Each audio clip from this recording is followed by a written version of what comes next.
কেন কোয়ার্টারে যাচ্ছি না, সিভিলে কেন আছি, আমরা কি কোয়ার্টার পাইনি?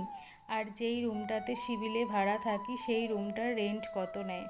এই সকল প্রশ্নেরই আজকে তোমাদের সাথে উত্তর দেব। আমাকে অনেকেই জিজ্ঞাসা করো আমি যে কেন কোয়ার্টারে যাচ্ছি না, এমনকি আমার রিলেটিভরাও ফোন করলে আমায় জিজ্ঞাসা করে। হ্যালো এভরিওয়ান, আমি রিয়া, আমি এখন রাজস্থানে জয়সালমেরে থাকি। চলো তোমাদের আগে এই প্রশ্নটার উত্তর দিই, আমি কেন কোয়ার্টারে যাচ্ছি না।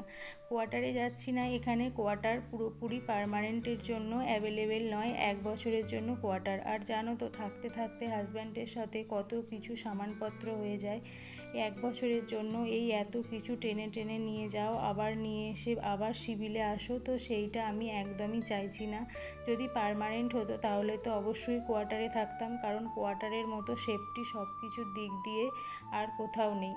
আর আমরা যে রুমটাতে রেন্ট থাকি এই রুমটাতেও কিন্তু কোনো রকম কোনো প্রবলেম নেই, যেহেতু মকান মালিক থাকে না, উনি শুধু মাঝে মধ্যে একবার আসে দেখতে।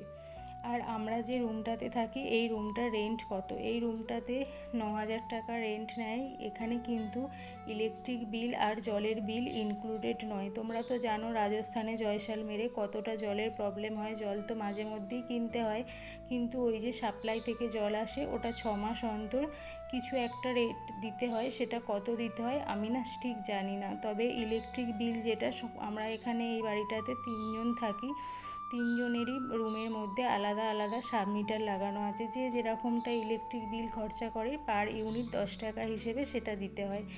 কিছু মিলিয়ে মাসে 10 থেকে 11,000 টাকা দিতে হয়।